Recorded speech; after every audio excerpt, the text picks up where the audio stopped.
Hello. Today again I am going to discuss about voice sense. And this is the last session of voice sense, last class of voice sense. আজি voice sense এইটো শেষ session, শেষ class. আমি এটা আজি সামৰিম voice sense টো। আৰু আজি আমি আলোচনা কৰিম imperative sentence of কেনেকুৱাকৈ activeৰ পৰা passive লৈ নাইবা passiveৰ পৰা active লৈ sense কৰিব পাৰি নাইবা ৰূপান্তৰ কৰিব পাৰি।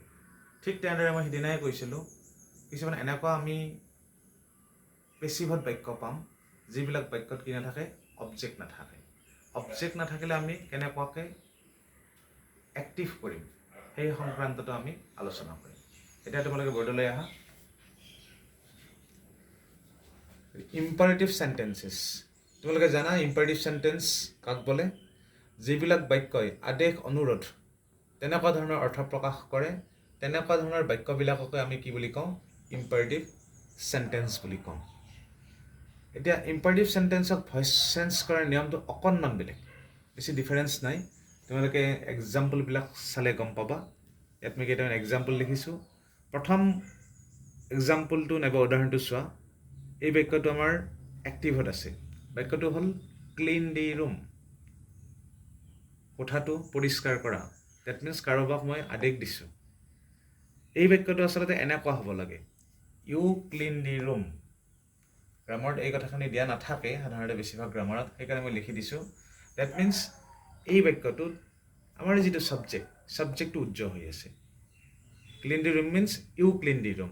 ইউটো subject, clean to verb, the ৰুমটো আমাৰ অবজেক্ট। ডেট মিনছ এই ছাবজেক্টটো আমাৰ কি হৈ আছে ইয়াতে উজ্জ্বল হৈ আছে। এই বাক্যটোক যদি আমি পেছিভ কৰিব লগা হয় তেতিয়াহ'লে কি কৰিব লাগিব?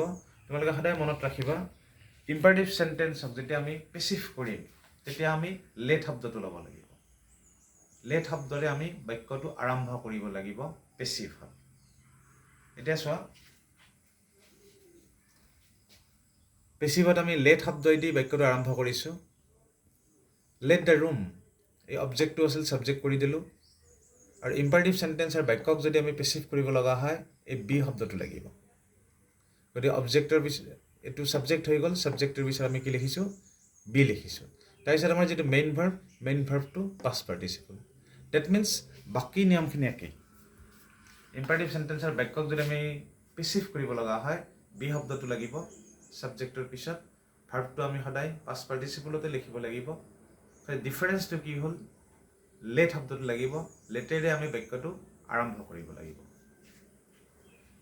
এতিয়া দ্বিতীয় বাক্যটো চোৱা। দ্বিতীয় বাক্যটো আমি পেছিভত লিখিছোঁ, লেট ইট বি ডান নাও। এই বাক্যটো যদি আমি এক্টিভ কৰিব লাগে তেতিয়াহ'লে এই দুটা শব্দ আমি আণ্ডাৰলাইন কৰি দিছোঁ।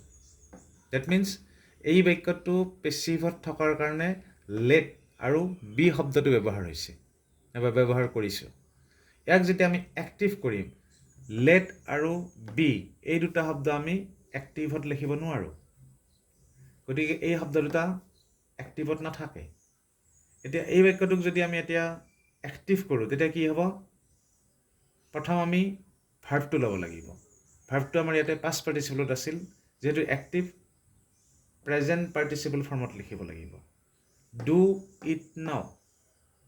গতিকে ইয়াত পাঁচটা শব্দ আছিল। তোমালোকে এতিয়া চোৱা, লেট আৰু বি এই শব্দ দুটা এক্টিভত প্ৰয়োজন নহয়। গতিকে এই তিনিটা শব্দৰ দ্বাৰা আমি বাক্যটো কি কৰিব লাগিব? এক্টিভ কৰিব লাগিব। ভাৰ্বেদি আমি বাক্যটো আৰম্ভ কৰিব লাগিব। ডু ইট নাও, তাৰপিছত আমি ইটটো লিখিছোঁ, তাৰপিছত আমি নাওটো লিখিছোঁ। গতিকে বিশেষ টান নহয়, একেবাৰে সহজ। আৰু এই বাক্যটো আচলতে এনেকুৱা ধৰণৰ হ'ব লাগিছিল, ইউ ডু ইট নাও। ডেট মিনছ এই বাক্যটোতো ইউটো যিটো আমাৰ ছাবজেক্ট, সেই ছাবজেক্টটো এতিয়া কি হৈ আছে? উজ্জ্বল হৈ আছে। তাৰপিছত ইম্পাৰেটিভ সেন্টেন্সত কিছুমান এনেকুৱা ধৰণৰ বাক্য থাকে যিবিলাক বাক্য প্লিজ শব্দটোৰ দ্বাৰা আৰম্ভ হয়।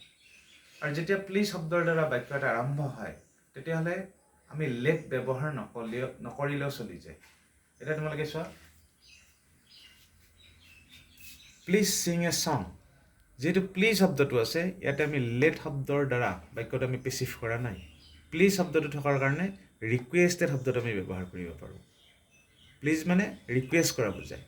চ' ইউ আৰ ৰিকুৱেষ্টেড এইখিনিয়ে পেছিভ হৈ গ'ল। You are requested. To sing a song বাকীখিনি একেবাৰে সহজ। বাকীখিনিৰ আগত কি যিটো ভাৰ্ব সেই ভাৰ্বৰ আগত আমি টু ইনফিনিটিভটো লগাই দিলে হ'ল U are requested to sing a song এইখিনি আৰু কি নহয় সলনি নহয় যিহেতু এইখিনি আমি কি কৰি দিছোঁ আগতীয়াকৈ পেচিভ কৰি দিছোঁ চ' যেতিয়া প্লে শব্দটো থাকে it's very easy for you তোমালোকৰ কাৰণে যথেষ্ট পৰিমাণে সহজ you are requested you are ordered আদেশ দিলে অৰ্ডাৰ্ড অনুৰোধ কৰিলে ইউ আৰ ৰিকুৱেষ্টেড ঠিক তেনেকুৱাকৈ লিখিলে তোমালোকে অতি সহজতে পেচিভ কৰিব পাৰিবা এতিয়া তোমালোকে চোৱা কিছুমান এনেকুৱা বাক্য আমি সঘনাই পাওঁ পেচিভত মেইনলি হুৱেৰ ন' অবজেক্টছ যিবিলাক বাক্যত কি নাথাকে অবজেক্ট নাথাকে ফৰ এক্সাম্পল সিদিনা এক্সাম্পলটো মই কৈছিলোঁ সেইকাৰণে লিখিছোঁ পেচিভত আছে এই বাক্যটো my pen has been stolen that means my pen subject has auxiliary verb passive কাৰণে বিন হৈছে ষ্টলেন টু মেইন ভাৰ্ব গতিকে আল্টিমেটলি এই বাক্যটোত কি নাই অবজেক্ট নাই এই বাক্যটো যেতিয়া আমি এক্টিভলৈ ৰূপান্তৰ কৰিম তেতিয়া আমি কি অবজেক্ট ধৰি লওঁ গতিকে বাক্যটোৰ অৰ্থৰ লগত মিলাই আমি অবজেক্ট এটা ধৰি ল'ব লাগিব ইয়াত মই কি লৈছোঁ ছামন হেজ ষ্টলেন মাই পেন তোমালোকে এনেকুৱাকৈ লিখিব পাৰা পেনটো চুৰ হোৱা মানে কি কোনোবা চুৰে চুৰ কৰিছে গতিকে থিফো লিখিব পাৰা the thief has stolen my pen নাইবা he has stolen my pen তোমালোকে যদি জানা বোলে সি পেনটো চুৰ কৰিছে নে বা কলমটো চুৰ কৰিছে ডিৰেক্টলি তোমালোকে হিও লিখিব পাৰা কিন্তু বেষ্ট লিখা মানে উপায়টো হ'ল ছামন লিখিলে বেছি ভাল সাধাৰণতে চুৰ কৰিলে আমি সাধাৰণতে গম নাপাওঁ কোনে চুৰ কৰিছে গতিকে ছামন তোমালোকে লিখিব পাৰিবা নাইবা দি থিফ বুলি তোমালোকে লিখিব পাৰা এতিয়া দ্বিতীয় বাক্যটো চোৱা এইটোও পেচিভত আছে এ প্ৰমিছ শুড বি কেপ্ট এই বাক্যটোত আমাৰ কি নাই অবজেক্ট নাই এ প্ৰমিছ শুড বি কেপ্ট আমি আমাৰ প্ৰতিজ্ঞা ৰখাটো উচিত কিবা যদি আমি প্ৰতিজ্ঞা কৰোঁ গতিকে এই বাক্যটো যেতিয়া আমি এক্টিভ কৰিম ইয়াতে কি লোৱা হৈছে ওৱান শুড কিপ ওৱানছ প্ৰমিছ যিহেতু ইয়াতে আমি ওৱান লিখিছোঁ ইয়াত পুনৰ আমি কি লিখিব লাগিব ওৱানছ লিখিব লাগিব এনেকুৱাকৈ তোমালোকে এই ওৱান শব্দটো তোমালোকে ধৰি ল'ব পাৰা এনেকুৱা ধৰণৰ বাক্যত তৃতীয় বাক্যটো চোৱা উই শুড নট এনকাৰেজ ইনডিচিপ্লিন এই বাক্যটো কিহত আছে এইবাৰ এক্টিভত আছে উই শুড নট এনকাৰেজ ইনডিচিপ্লিন এই বাক্যটোক যেতিয়া আমি পেচিভ কৰিম এই বাক্যটোৰে চোৱা এই বাক্যটোত কিন্তু অবজেক্ট আছে এই বাক্যটোত ছাবজেক্টটো আছে এই বাক্যটোত মেইন ভাৰ্বো আছে এই বাক্যটোক যেতিয়া আমি পেচিভ কৰিম তেতিয়া কি হ'ব ইনডিচিপ্লিন যিহেতু অবজেক্ট আছিল এই ছাবজেক্ট হ'ল আগত আহিব ইনডিচিপ্লিন শুড নট বি এনকাৰেজড আৰু এইটো এই উদাহৰণটো মই এইকাৰণে দিছোঁ এইটো বাই আছ নিলিখিলেও কথা নাই ইয়াতো আমি অবজেক্টটো এনেকৈ কি কৰিব পাৰোঁ উজ্জ্বল কৰি ৰাখিব পাৰোঁ নাইবা নিলিখিলেও কথা নাই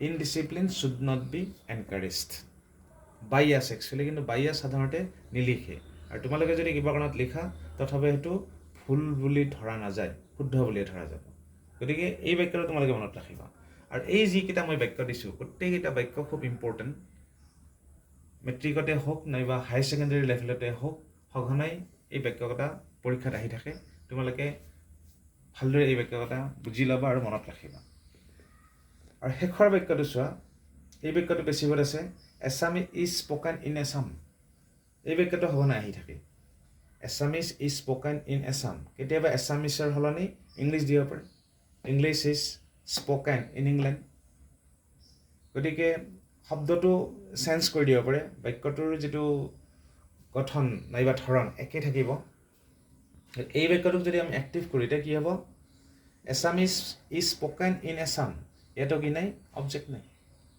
এছামটো আমাৰ অবজেক্ট হ'ব নোৱাৰে কাৰণ এছামৰ আগত আমাৰ কি আছে ইন প্ৰিপজিশ্যন আছে ডেট মিনছ এইখিনি কি হৈ গ'ল প্ৰিপজিশ্যনেল ফ্ৰেজ হৈ গ'ল গতিকে আমি অবজেক্ট এটা ধৰি ল'ব লাগিব এতিয়া অবজেক্ট আমি কেনেকুৱাকৈ ধৰিম যে Assamese is spoken in Assam অসমত মানুহে কি কয় অসমীয়া কয় কোনে কয় মানুহবিলাকে কয় মানুহবিলাকৰ ইংৰাজী কি পিপল নাইবা আমি অসমীয়া কওঁ আমি ইংৰাজী কি উই গতিকে অবজেক্টটো তোমালোকে পিপলো বুলি ধৰি ল'ব পাৰা উই বুলিও ধৰি ল'ব পাৰা সেইটো তোমালোকৰ কথা য'ত তোমালোকৰ যিটো শব্দ ভাল লাগে সেইমতে তোমালোকে ব্যৱহাৰ কৰিব পাৰিবা এতিয়া চোৱা এই বাক্যটো